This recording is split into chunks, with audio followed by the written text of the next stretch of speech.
नमस्कार दोस्तों प्रदेश भर में लिपिकों का धरना चल रहा है और रोहतक में भी ये चल रहा है। लेकिन रोहतक में बैठे क्लर्कों के साथ रविवार को एक धोखा हो गया। ये धोखा किसने किया है और क्या रणनीति बनाकर किया है, ये सारी बातें मैं आपको बताऊंगा।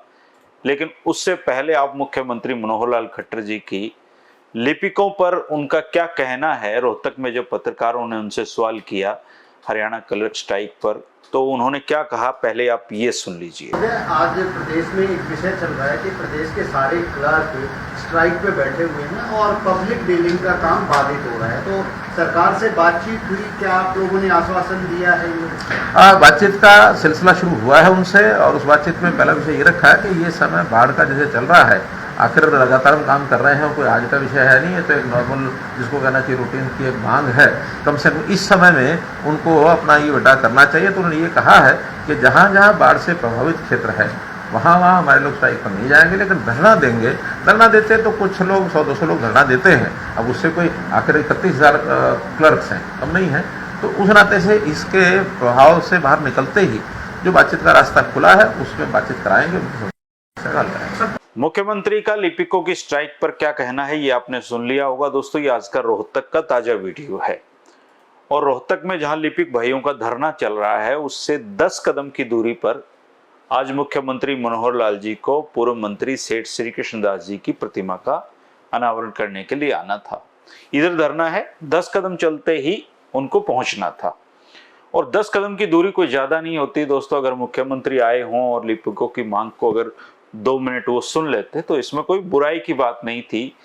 लेकिन रोहतक प्रशासन ने बड़े ही चतुराई के साथ न केवल लिपिकों को रोहतक धरने से एक दिन के लिए उठा दिया, बल्कि उनको मुख्यमंत्री से भी नहीं मिलने दिया गया। कहानी कुछ इस तरीके से बनाई गई कि लिपिक भी प्रशासन की चाल को समझ नहीं पाए और धरना स्थल से 10 कदम की दूरी पर आए मुख्यमंत्री को वो दूर से देखते रहे, टीवी पर देखते रहे और धरना स्थल लिपिकों का खाली रहा। और मुख्यमंत्री से लिपिकों को दूर करना प्रशासन के लिए बड़ी चुनौती होता अगर लिपिक वहां बैठे रहते तो। लेकिन प्रशासन ने एक रणनीति बनाई और बड़ी ही चतुराई के साथ लिपिकों को सरकार से दूर रखा। और एक तरीके से आप इसको कह सकते हैं कि सांप भी मर गया और उनकी लाठी भी नहीं टूटी। जैसे ही मुख्यमंत्री मनोहर लाल जी का रोहतक आने का कार्यक्रम बना तो लिपिकों की हड़ताल प्रशासन के लिए एक बड़ी चुनौती थी, क्योंकि उससे ठीक पास में ही मुख्यमंत्री महोदय को आना था। इससे निपटने के लिए पहले तो धारा 144 लगाई गई और फिर प्रशासन ने क्लर्कों को वहां से धरना स्थगित करने को कहा। अब जब प्रदेश में धरना चल रहा हो तो केवल रोहतक का धरना ही क्यों स्थगित किया जाए, ये बात लिपिकों के गले नहीं उतर रही थी। ऐसे में प्रशासन ने एक और पासा फेंकते हुए लिपिकों को यह समझाया कि आप एक दिन के लिए धरना खत्म कर दें, हम आपके 7 सदस्यों की मुलाकात मुख्यमंत्री से करवा देंगे ताकि आप अपनी बात रख सकें। लिपिकों को ये अवसर ठीक लगा। ये जो उन्होंने बात कही प्रशासन ने, ये उनको बिल्कुल ठीक लगी और वो प्रशासन की बातों में आ गए और एक दिन के लिए धरना स्थगित कर दिया। प्रशासन के भरोसे बेचारे लिपिकों का 7 सदस्यीय प्रतिनिधिमंडल पूरे दिन एसडीएम ऑफिस में बैठा रहा। अपने साथ 35,400 की मांग का पूरा विवरण वो लाए थे ताकि सीएम साहब को तथ्यों के साथ समझा सकें कि उनकी मांग बिल्कुल जायज है।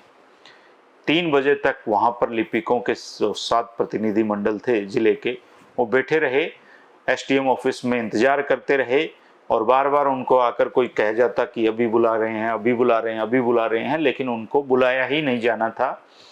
और सीएम साहब आराम से अपने सारे कार्यक्रम करके रोहतक से हेलीकॉप्टर में बैठ के निकल लिए और लिपिक मायूस होकर अपने घरों को लौट गए। प्रशासन ने बड़ी ही चतुराई के साथ लिपिकों को सीएम साहब से दूर रखा और किसी भी प्रकार की तकलीफ भी उनको नहीं उठानी पड़ी। अगर लिपिक समय रहते एक कॉल कर देते, एक कॉल अपने साथियों को देते, तो प्रशासन को लिपिकों की मुलाकात सीएम साहब के साथ करवानी ही पड़ती। खैर, इसमें दोनों तरफ से चूक हो गई। और जो जिला प्रशासन है, जिला प्रशासन की नौकरी ये लिपिक सारा दिन करते हैं, लेकिन प्रशासनिक अफसरों की चाल को ये समझ नहीं पाए। और प्रशासन ने लिपिकों का दिल रखने के लिए उनको ये जरूर कहा है कि सीएम साहब से लिपिकों की मुलाकात के बारे में पूछा गया था, तो उन्होंने कहा कि सरकार की उनकी स्टेट यूनिट के साथ बातचीत चल रही है, इसलिए अलग से मुलाकात करने का कोई औचित्य नहीं बनता है। हालांकि इस बात में कितनी सच्चाई है या ये पूरा झूठ है, ये बात या तो सीएम साहब बता सकते हैं या रोहतक के डीसी साहब इसको जानते हैं। लेकिन बहुत ही चतुराई के साथ उन्होंने क्लर्कों को सीएम साहब से मिलने के लिए रोक दिया रविवार को। और जितना मेरा अनुभव है, जितना मैंने आंदोलनों को देखा है, और मैं अगर अपनी राय दूं तो 10 कदम की दूरी पर बैठे जो क्लर्क भाई शांतिपूर्ण तरीके से इतने दिन से धरना चला रहे हैं और प्रशासन के कहने पर उन्होंने धरना खत्म भी कर दिया था एक दिन के लिए, तो ये रोहतक प्रशासन का नैतिक दायित्व बनता था कि वो लिपिकों के विश्वास को ना तोड़े और उनकी मुलाकात सीएम साहब से करवा देते। लेकिन ऑफिसरों को अपने नंबर बनाने होते हैं, इसलिए लिपिकों को धोखे में रखकर सीएम साहब से दूर रख दिया गया। अब सोमवार से लिपिक दोबारा से धरना स्थल पे दोगुने जोश के साथ लौटने की बात कह रहे हैं, लेकिन उनको आगे भी इस तरह की रणनीतियों और चालबाजियों से दूर रहना सीखना पड़ेगा, क्योंकि वो चाहे किसी भी संघ से जुड़े हुए हों, किसी भी यूनियन से जुड़े हुए हों, सरकारों के काम करने का तरीका एक ही होता है। याचना करने से कभी भी अधिकार नहीं मिला करते हैं। सच्चाई ये है और इतिहास भी यही है कि जो संघर्ष करता है उसी को उनके हक मिलते हैं। और हजारों लिपिक जो अपने जो काज इनका संगठन है उसके नेताओं के भरोसे अपने नौकरी दांव पे लगा के धरनों पे बैठे हुए हैं, तो इस काज संगठन की ये नैतिक जिम्मेदारी बनती है कि वो सरकार से अपनी बात मनवाए भी, और बातचीत संघर्ष से मनवाई जाती है, याचना करने से नहीं मनवाई जाती। ये बात इन जो लिपिकों के नेता हैं इनको समझनी चाहिए। खैर, बाकी जगह लिपिक धरने पे बैठे हुए हैं और वो भी अपने परिवार के सदस्यों के साथ आज बैठे हैं।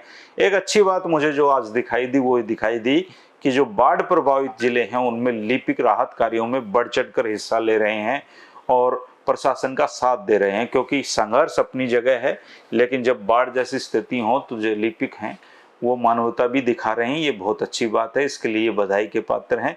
लेकिन प्रशासन की चतुराइयों और रणनीतियों से इनको बचना सीखना पड़ेगा, तभी इनकी मांग पूरी हो सकती है। और जो धरना है इनका लगातार शांतिपूर्ण तरीके से चल रहा है।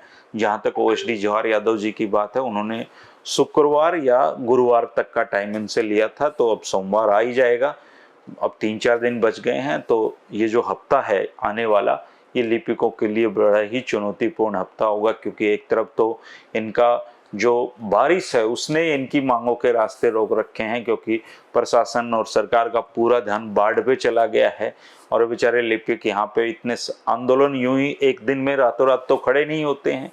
3-4 साल की इन लोगों की मेहनत इस आंदोलन में लगी हुई है, अपना सब कुछ छोड़कर लिपिक यहाँ पे बैठे हुए हैं।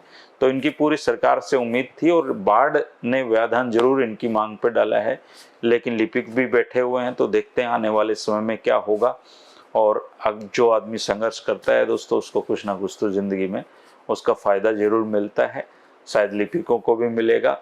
आज का ये पूरा अपडेट था दोस्तों। अगर आप लिपिकों की 35-400 मांग का समर्थन करते हो, या प्रशासन ने जो आज लिपिकों के साथ किया है इस पे उनको आप कोई सलाह मशवरा या सुझाव देना चाहते हैं, तो आप कमेंट करके बता सकते हैं।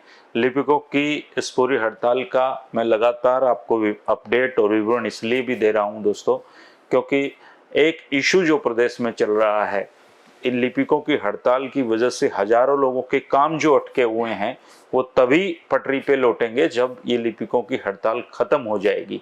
इसलिए इस पर नजर बनाए रखेंगे, अपडेट आपको देते रहेंगे। शुक्रिया, नमस्कार।